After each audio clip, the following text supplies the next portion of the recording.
samozřejmě pejsek jde a vyštěkává schovaného lumpíka někde za křovím. Našel, označil.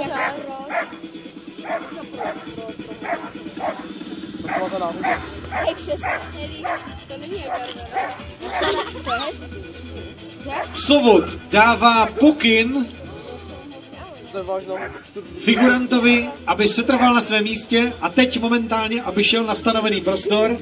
A samozřejmě figurantovi se nedoporučuje, aby dělal nějaké prudké pohyby, protože pes Falco ho stále sleduje a pokud by se pachatel nebo dotyčná osoba, v tomto případě náš figurant, pokusil o útěk, tak ho samozřejmě pejsek blesku rychle zastaví. Ale to už jsme mohli vidět v ranní ukázce.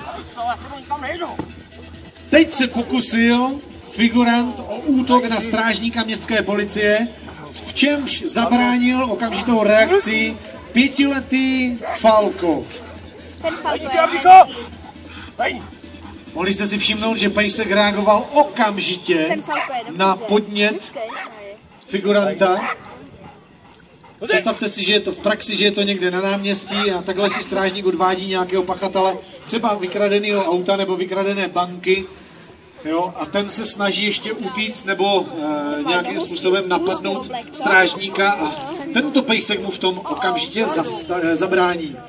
No a teď, přátelé, pozor, bude následovat ukázka ze zbraní, takže malé děti dávají pozor, protože bude výstřel. Ještě ne vlastně, aha, tak si tam teprve ukryl zbraň. 6letý Casey s psovodem Jirkou. Jirka dává povely figurantovi, pomyslnému pachateli. Pejsek stále sleduje a hlídá. No a figurant se pokusil o nějaký atak na strážníka, který se šel podívat, co si ukryl. Když to řeknu zkresleně v křoví, to znamená mezi vámi diváky. No a pejsek okamžitě samozřejmě zareagoval. Takže toto byla ukázka 6letého Caseyho s psovodem Jirkou. Pejsek stále hlídá svého pána, stále hlídá svůj prostor a figurant má určité pokyny, aby poslouchal.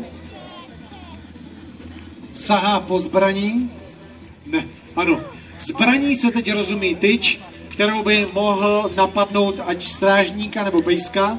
No a figurant se vydává směrem ke strážníkovi, který...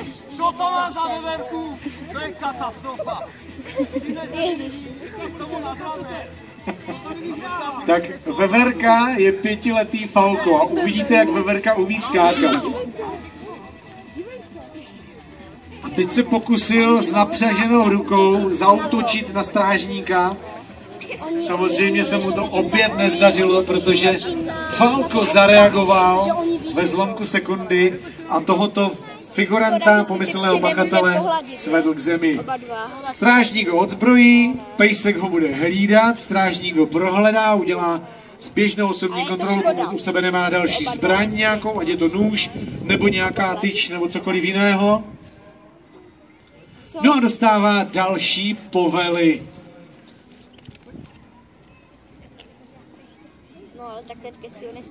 Které je pak dobré respektovat a poslouchat, protože, jak už jste se mohli přesvědčit, pejsci reagují okamžitě. No a přátelé, teď bude ukázka se zbraní, takže pozor, bude střelba, malé děti ať se neleknou. A vidíte, že pejsek reaguje bez jakéhokoliv zastavení nebo bez jakékoliv bázně a proti zbraní se vrhá a samozřejmě okamžitě pachatele zastavuje. Strážník dává pokyn pejskovi, aby ho hlídal.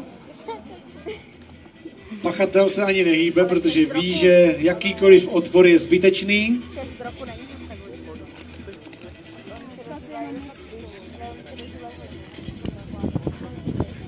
Ještě jedna ukázka se zbraní bude. V té samé pozici bude 5letý Falco se strážníkem Tomášem Vývodou. No, Pejsek opět reaguje. Přátelé, podívejte se, jak nádherně, a to zaslouží potlesk, přátelé. Jak pro Pejska, tak pro figuranta, protože Pejsek nabral velkou rychlost a viděli jste sami, jak se zakousl a jak ladně svedl figuranta k zemi, což si myslím, že Ivan ani moc nečekal, teda, jako, že to takhle dopadne. Tady je vidět, že prostě když si myslí ten člověk, že tomu Pejskovi uteče, nebo že ho nemůže nějakým způsobem ohrozit, tady jste viděli názorně, že pes, pokud opravdu máváte těma ploutvičkama a když se vám do ní zakousne, tak opravdu vás zastaví a položí na zem. Ať je tam nepoměr váhy, pes, figurant. Rychlost, dopředná energie, setrvačnost, prostě všechno. Všechna ta fyzika hraje pro Pejska a pro strážníka. Tak přátelé, další ukázka, další kousek ukázky bude nezbedný výtržník v hospodě. Ono, tak to známe, co?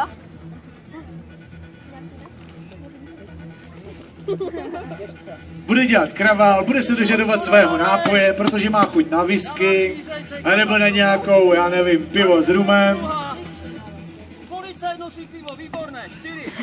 Ale navíc je drzý, až vyzývavý.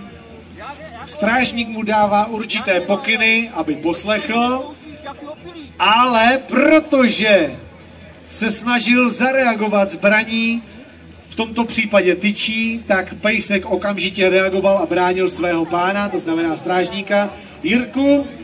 No a vidíte, že pachatel opět neměl žádnou šanci, aby nějakým způsobem ublížil.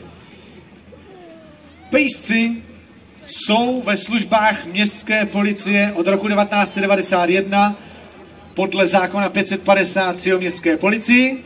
Samozřejmě každý pejsek musí být způsobilý pro výkon služby, což znamená, že musí mít platné osvědčení, které se vystavuje na dobu 2 let. No a nevystavuje se jenom tím, že by tam ten pejsek přišel a jakože nazdar, já jsem tady kesi, ale musí být podroben zkoušce a tu zkoušku musí úspěšně splnit. Samozřejmě pro pejsky jsou zkoušky takové, jak třeba teď vidíte na ukázce.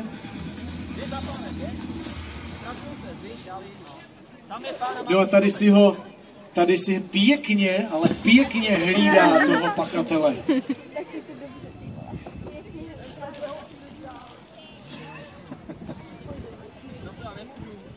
Že by pejsek byl schopen vyvracet stůl. Je to šel malitá, pak že veverka, tyjo.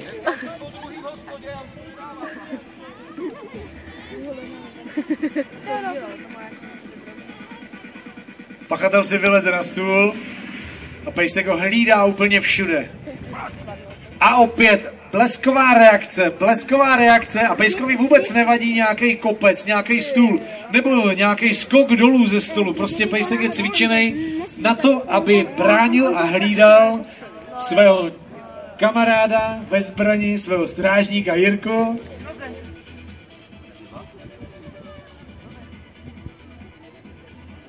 Poslouchá úplně na slovo, je to krásné. Takže ještě bude jedna ukázka se 2 pejsky. Takže kdo máte foťáky, kamery, přátelé, připravte si je, protože teď bude ukázka taková hodně atraktivní pro ty, kteří chtějí mít doma svůj záznam ze dnešního 16. ročníku hraňských her bez hranic.